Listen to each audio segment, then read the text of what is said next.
Hey guys, welcome back to the channel. So on this episode, we're turbocharging this Fox body. Stay tuned.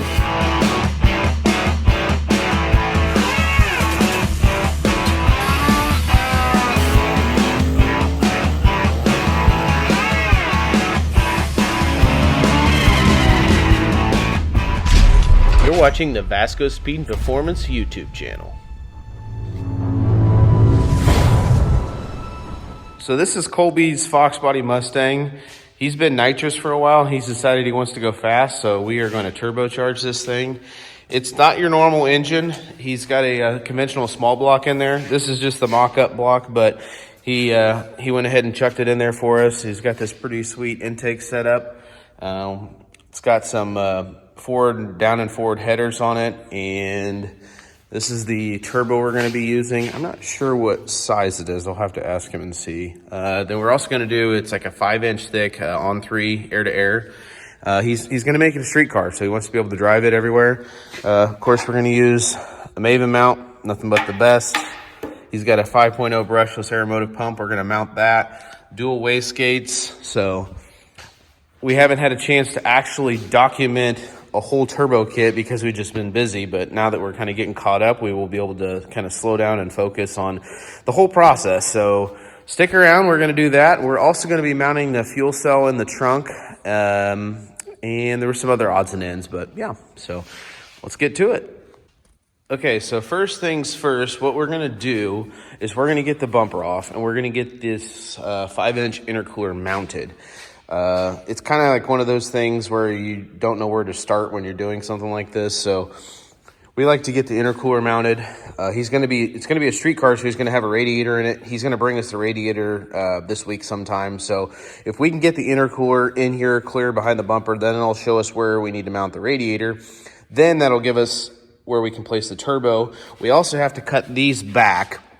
So ideally, it'd be nice to cut them back here and move the whole collector back, but this is only like 2.5 inch, I believe, and it's a lot of work to do that. So what we're just going to end up doing is cutting the collector back and just welding a 3-inch V-band on it here.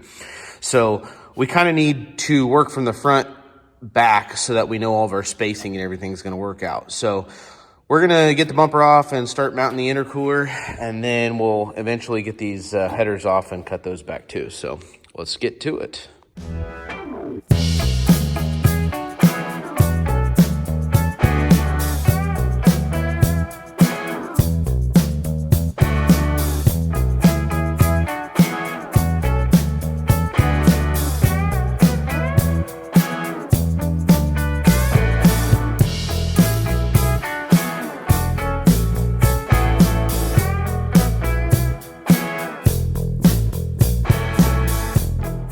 We have the car on locks, so it can't go down. And we put this fab table up here and put some jack stands underneath it. We figured out center line of the car between the frame rails, center line of the intercooler, and we're going to make a plate that's just going to bolt right onto here that'll weld to this, and we'll have these holes. These holes will probably be slotted so that you have some adjustment to go back and forth. Yeah, but the intercooler should fit in there pretty good. So let's design these plates and cut them out on the plasma table.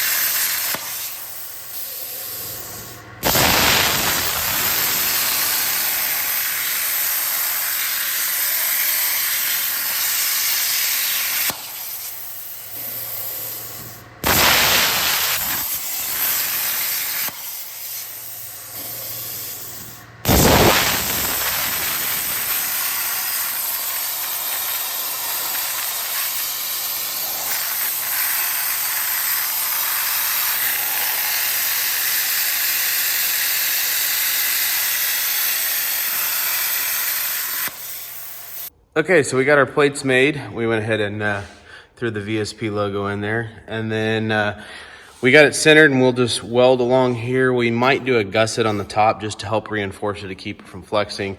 Your charge pipes are going to be at the bottom. That's going to help it from moving around a lot too, so you don't have to do a ton. And then we've got our center line with our laser, if I can get out of the laser, and then it runs right down the center of the intercooler. So now you know your level and in the center. So I will get this tacked, test the bumper, make sure it fits fine, and then we'll go ahead and fully weld it in and maybe add some gussets to it. So the end of these tanks are cast aluminum, so I'm going to put some heat into it with this little MAP gas torch. All that does is get heat into the material and help it weld quicker. So I'm going to get that going, and then we'll get to weld.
Okay, so we have the intercooler mounted, done in here.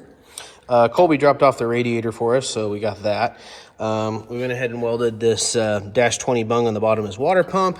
We need to put a dash 16 on this and a dash 20 down there, so I kind of taped them on there loosely to kind of see what we're going to deal with. But over here is where we're planning on putting the turbo. So if the turbo is going to go here, the downpipe is going to go out the fender on that side. And we are using some 5-inch stainless, so that's going to be a heck of a downpipe to get through there. And since the turbo is going to go over here, our idea is to get it over as far as possible.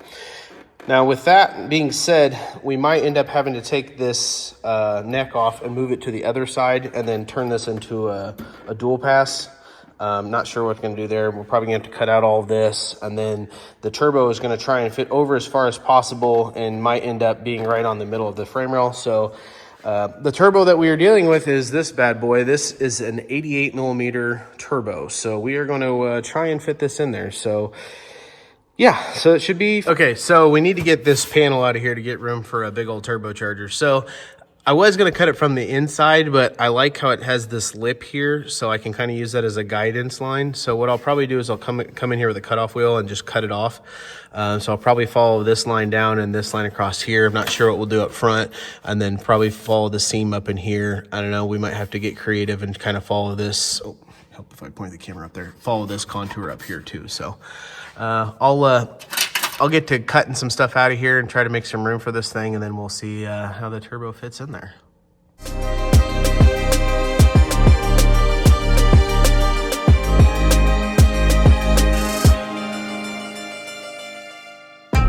Okay, so we've got the hole cut out of it. We tried to follow some of the lines on the inside or the inner side of the wheel well, like we were talking. So we will dry fit this turbo in there and see how much room we're going to have to cut out to get it to fit.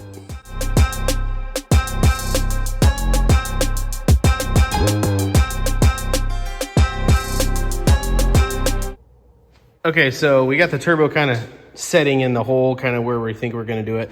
Obviously, the outlet is coming into contact with it. I think we can actually get the turbo to go down a little bit further, which will be good for the hood and the hot side, of the scroll of the turbo getting close to the hood. So we're going to try and get it to go down, but as you can see, the frame rail is about halfway through it. So other cars that I've done have actually notched out part of the frame rail with a piece of like tubing. So we might do that on this. I don't know, we'll have to see. I like the idea of the cold side being on this side of the frame rail. So we'll probably end up moving the turbo back. We can't right now because the arm for the cherry picker is literally hitting the front suspension. So ideally it would be nice to have it back a little bit, which will make it interesting to try and get this exhaust to go to there, but we'll figure that out eventually. So not a huge deal. So what I'm gonna work on doing is trying to get the turbo back a little bit more. We'll kind of see how it all turns out. Okay, so I got the headers off of Colby's Mustang, and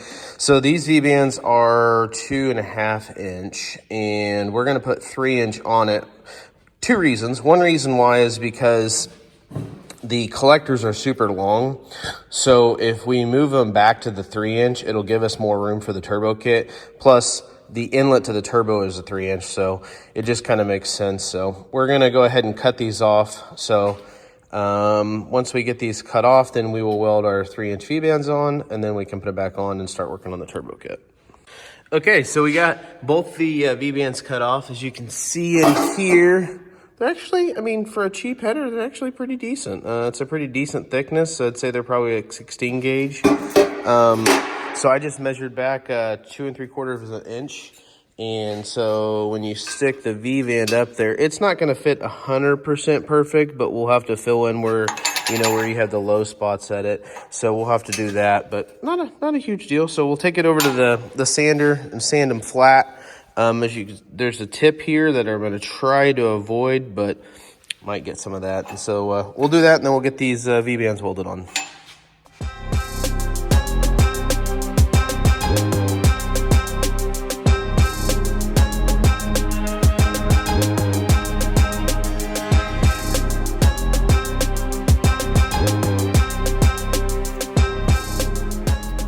Okay, so wanted to share a little bit of my personal experience with you on V-band assemblies.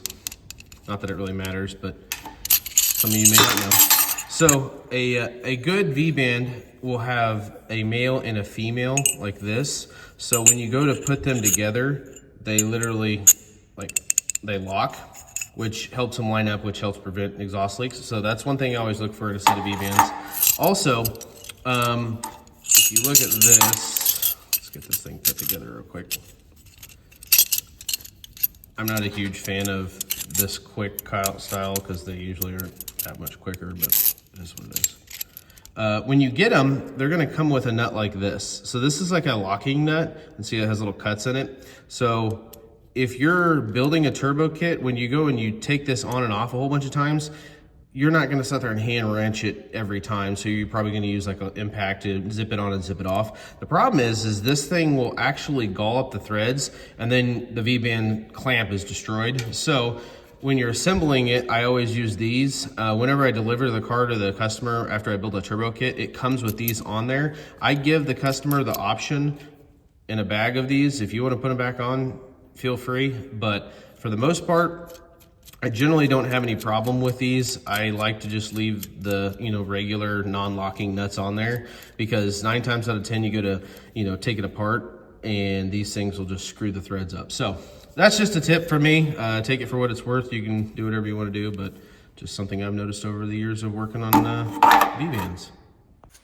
Okay, so next up we're gonna tack these on here, make sure they're good, and then once they're centered and they're on there the way I like them, then we'll go ahead and fully weld them in.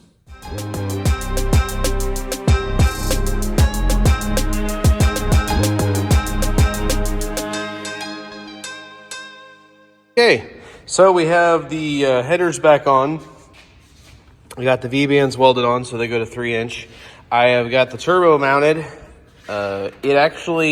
We needed this turbo is so big, it's an 88. So in order to get the turbo and everything to work, I had to shove it over as far as possible. I mean, if you look here, if you would have had the turbo here, you would have been right in line with the outlet of the radiator. Now you could have always changed radiators and things like that, but with everything we're dealing with, we need as much room as possible. So I went ahead and moved it over here. Well, you can see that it's actually like in the frame rail. So what I did was cut out the frame rail and put a piece of tube into the frame rail and reinforced it to give it some strength back. We did cut out this massive hole here, so I'm not sure what we'll do. We might end up making a plate that comes over it that might be removable so you can take the turbo out easily. I'm not sure. We have a Maven mount welded down here. It's actually welded to a piece of plate steel that's welded to the this side of the frame rail. So Downpipe, the idea is for it to either A, go above and then down, or maybe come over here and go down. I don't know. We'll have to see. We got to get the hot side done. So there's no point in even talking about the downpipe until we get the hot side built. That's step one. So we'll work on that. And then once we get the turbo itself, or the hot side for the turbo itself done, then we can start working on the downpipe. So we have the downpipe coming through. I started making that this morning, and I started running into issues where the downpipe needed to clear the radiator and this and that, and making it level and whatnot. So went ahead and notched this out, and I already cut this out, so this has kind of got somewhat of a hole, but I took it off because it's easier to get the downpipe out. We're probably going to end up having to put a V-band here just so you can get the downpipe out. Not a huge deal, but we don't have a 5-inch V-band, so we'll have to get that coming. But I went ahead and made the exhaust hanger. It's just tacked in case we got to move it. I like to tack everything just because you never know what's going to throw it, what wrench is going to throw at you. So got that in there, and the downpipe will come out and have like a little bit of a 45 turn off on it. So that's that. This comes from down here, snakes through, runs here. We don't have a balancer, so I'm kind of just guessing and hoping that we're big enough. I mean, the balancer's probably, I don't know, it should give us plenty of room for a balancer, but we'll see there. And then I have the pipe coming out of the turbo coming down, and I started making this pipe, and right now I am about that far off, so I'm just going to cut it out of this straight piece here and then raise that up, and that should connect that, and then we will connect this side into here, into the turbo, and so then the hot side should be tacked together. So we will make some more progress. I'll cut this down, and then we'll kind of come back and see where we're at. So we're back, and I've got the pipe coming down, and I went ahead and make this curve and go into there, so that all fits good all through there. So now we are just going to have to come and connect this pipe into here, and then the hot side should be good, and then we can figure out where we want to put wastegates and blah blah blah, all that stuff. So now I'm going to work on trying to figure out how to merge this and make it look clean. We might put both wastegates over here, but the tire is going to turn into here, so you got to factor that kind of stuff in. So we might end up putting one wastegate down here and then one up in here. I don't know. We'll see how it goes. Okay, so here's how it looks from the top. We got the headers. This pipe curves, goes down, goes over that direction. We got a decent amount of room between the lower radiator hose and here, so this can go from here to there. We're going to put a -20 on here. We will put a -16 on here, and then there will be a -16 coming off of here from there to there. We probably will end up cutting this down because you'll probably have to use a 90, so the 90 will shorten it up. So we'll probably shorten this up a little bit and put the fitting on there, and we'll test it with a fitting before we put it back together. But I tried to keep this downpipe parallel with the radiator. Just those kind of the things that really bug me. Along with this pipe here, I wanted it to be parallel with that, so everything kind of looks visually the way I like it. So, but yeah, it's coming together, starting to look pretty decent. So I like to tack everything together and then weld as much on the car that I can. That way stuff doesn't move around as much. I forgot to show you, I don't know if I showed you guys, I got a pretty cool exhaust hanger on it down there. So yeah, she's making progress. Okay, so now I need to make the merge go into this pipe from this pipe down here. So what I generally do is, everybody does things differently. I take a piece of pipe and I cut it at a 45, and then I just kind of stick it up here and realize, okay, how it's gonna fit. And then I cut and grind and, make it fit as best as possible. And then figure out where it needs to go on this, and then try to make it connect. So we will save you the boring part of cutting and going back and forth, back and forth, back and forth, and we will just show you after I get this coped the way I want it to look. The hot side all tacked up. It all goes through. Colby came out yesterday and he approved everything. So we got the 5-inch downpipe coming out there. We're actually gonna add a V-band right about in here, so I have that on order. So we're good to start welding this stuff up, but I'd like to get the cold side done. So I went ahead and cut this panel out to match that panel. So we're going to run the cold side and probably just loosely tape it together, and then we can start welding some stuff. So I figured I'd show you the process and how I make a cold side. Not rocket science, but just sometimes people do things different ways, and you can see different ways that people do it and get some ideas. So Matthew's here. It's been a while since Matthew's been on the channel. Say hi, Matthew. Hola. So yeah, he is putting some sweet hood pins on Gunner's truck. So we're gonna get this knocked out today and then it'll be out the door. So our first bit of order on this, what we need to do is we need to connect this to the turbo. We're gonna have a V-band on this side, silicone coupler on this side. A lot of people are scared of silicone couplers. Honestly, if you just put a good bead roll on the end of it and put good clamps on it, you generally don't ever have any problems. So I'm not scared to use them. I use them on a lot of builds, but some people like to just do V-bands or the Van Jan style clamps, but that's what I like to do. So we're gonna have to figure out how to get this to go to here. So we might snake it, I don't know. Sometimes I cut things and just play around with them. So I'll do a time lapse of me working on this.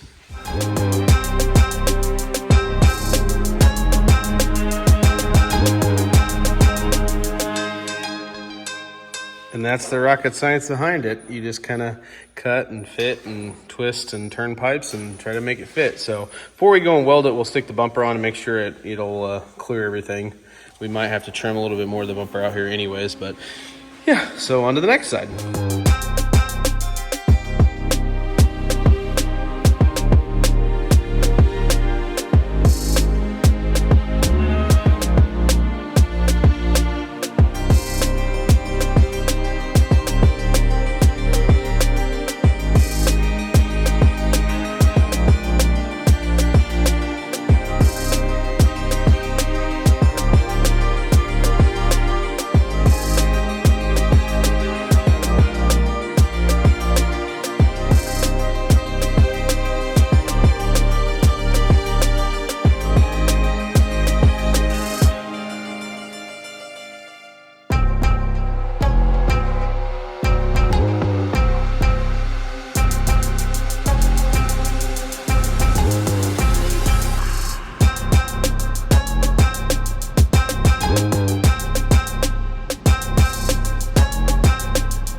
Okay, so that's going to do it for this episode. As always, thank you guys for swinging by the channel and checking it out. So hope you guys like Colby's turbo kit we built.